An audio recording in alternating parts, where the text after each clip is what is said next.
비대칭이 있는지 없는지를 우선 확인을 해야 되거든요. 나는 좀 비대칭이 있는 것 같아 하면은 그 면이 처져 있다 하면 우선 처진 부분을 올리는 게 답입니다.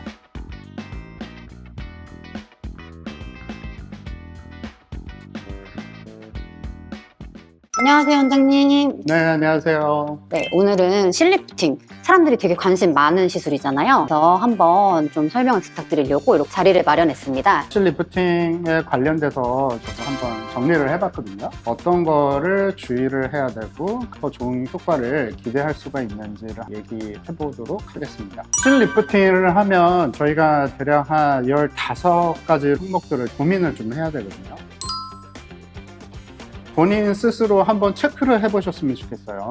이렇게 한번 올려보시던 거, 이렇게 턱선이 무너져 있는지 이 전체 윤곽선들을 한번 확인을 해봐야 되는데, 움직임의 정도가 리프팅 할 수 있는 정도를 이제 평가를 할 수가 있거든요. 많이 이렇게 올릴 수 있다 하면은 그만큼 리프팅을 할 수가 있다라는 거는 좀 알고 계셨으면 좋겠습니다. 조직의 두께, 무게, 터짐 정도가 정말 중요하거든요. 피부 자체의 두께가 두꺼울수록 리프팅을 하는데 또 무거워져 있다 하면은 실의 개수도 중요합니다. 처짐 정도에 따라서 해야 되는 실의 개수와 그 벡터 방향이 또 중요한 거고요. 본인 스스로 생각했을 때 나의 피부 두께와 처짐과 무게가 어떤지를 한번 스스로도 좀 평가를 하면서 이제 상담을 받으시면 좋을 것 같고요. 적절한 레이어에 주입을 하는 게 중요하거든요. 실 리프팅은 스마스층에다 넣어서 실을 리프팅을 하는 건데, 스마스층 바로 위에 또는 진피 아래층에다가 가까이 넣게 되면은 흔히 얘기하는 딤플 현상이 생기거든요. 또 너무 깊게 넣으면은 멍이 들거나 또는 표정 지을 때 되게 힘든 경우가 생깁니다. 적절한 레이어에 넣어야 된다는 거 좀 아셨으면 좋겠고요. 광대 아래쪽에 유착이 있는 경우가 있거든요. 본인 스스로 이제 거울을 봤을 때 나의 측볼이 또는 광대 아래쪽에 꺼져 있는지 이거를 한번 좀 확인을 해볼 필요가 있습니다. 저희가 상담을 했을 때 이 광대 아래쪽이 꺼져 있는 없는지를 이제 사전에 무조건 체크를 해야 되는 부분 중에 하나입니다. 광대가 큰 경우에는 실 리프팅 하면서 오히려 광대가 더 커진 경우가 있고 또는 얼굴이 커진 경우가 있거든요. 이런 경우에는 벡터 방향을 최대한 광대가 더 부각이 안 되는 방향으로 진행을 해야 되거든요. 사전에 이제 환자분들하고 충분한 대화를 하면서 인지를 시키고 또 시술하는 방식이 있습니다. 어떤 부위를 리프팅 할지가 중요해요. 이마 위로 있고 중안면부, 그리고 하안면부, 목 쪽을 이제 좀 생각을 해야 되는데, 보통 이마 같은 경우에는 거상을 한다고 하는데 우선 유지 기간이 너무 짧다라는 거를 좀 인식을 해서 저희 병원은 좀 진행하진 않고 있고요. 중안면부, 이제 팔자 기준, 하안면부는 마리오나이 기준인데, 이 부분을 한 면이라고 생각을 하셨으면 좋겠거든요. 팔자를 올릴 때 실에 의해서 팔자가 줄어드는 건 아니고요. 결국에는 실 리프팅하고 필러를 넣어줘야지 팔자가 없어지거든요. 하안면부 같은 경우에는 마리오네 라인인데, 중년인 경우에는 뼈가 녹으면서 하안면부가 좀 무너지는 경우가 많거든요. 이런 경우에는 마리오네 라인을 좀 개선을 하고 앞쪽에 볼륨을 좀 채우시게 되면은 선이 더 매끄러운 그런 모습을 좀 보일 거고요. 이제 목선이나 턱선을 좀 만들고 싶다 하면은 하안면부 플러스 이중턱 실 리프팅을 해야지 만족도가 더 증가된다는 것도 좀 아셨으면 좋겠습니다. 비대칭이 있는지 없는지를 우선 확인을 해야 되거든요. 나는 좀 비대칭이 있는 것 같아 하면은 그 면이 처져 있다 하면 우선 처진 부분을 올리는 게 답입니다. 한 부분만 우선 올리고 나서 반대쪽을 시술을 하는 것이 비대칭을 교정하는데 매우 효과적인 방법이라고 생각하셨으면 좋겠습니다.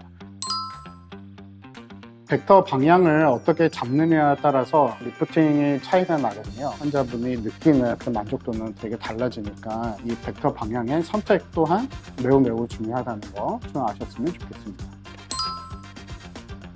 피부의 두께, 무게, 그리고 처짐 정도에 따라서 실의 개수가 결정이 되고요. 실의 개수는 또한 유지 기간과 또 연결되어 있는 요소인데, 리프팅을 하고 실을 고정을 해야 되는 타입이 또 있거든요. 고정력 또한 중요하기 때문에 이런 식으로 좀 선택을 하시면 좋을 것 같고,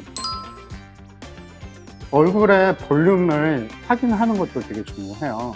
볼륨이 너무 많으신 경우에는 우선 이 볼륨을 좀 줄이면서 시술하는 걸 추천을 드리고, 너무 없는 경우에는 볼륨을 채우면서 좀 진행해야지 면이 좀 부드럽게 올라가게 되거든요.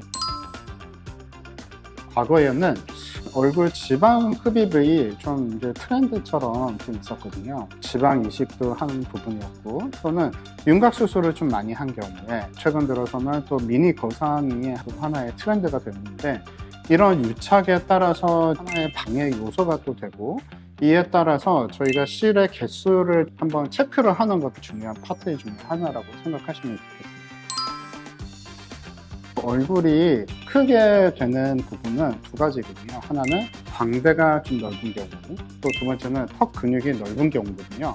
광대가 넓은 경우에는 벡터 방향으로 다르게 해서 광대가 부각이 되지 않게 하는 벡터 방향이 있을 거고, 또 하나는 하 안면부 했을 때는 이 마리오나 기준에서 외측으로 당겨서 지방을 이동을 시켜야 되는데, 이때 근육이 큰 경우에는 여기에 뭉치는 현상이 생기거든요. 본인 스스로 생각했을 때 턱 근육이 있다 하면은 턱 보톡스는 실 리프팅을 하고 나서 맞든지 아니면 그 전에 맞든지 또 당일에 맞는 거를 추천을 드립니다. 탄력이 있는지 없는지도 중요하거든요. 실 리프팅은 스마스층 안쪽에 있는 조직을 당기면서 하는 거고, 저희가 진피층은 결국에는 피부에 탄력을 주는 거거든요. 그래서 실 리프팅을 한다고 해서 나의 조직에 탄력이 생기는 건 아니기 때문에 추후에 고주파나 또는 초음파 이런 것들 진행을 하면서 피부 자체의 두께를 좀 만드시면서 하셨으면 좋겠습니다. 마취를 너무 과하게 한 경우에는 조직 자체가 허물어져 있는 상태에서 저희가 실을 걸어도 잘 걸리지 않는 경우가 있거든요. 너무 과한 마취는 추천드리지는 않습니다.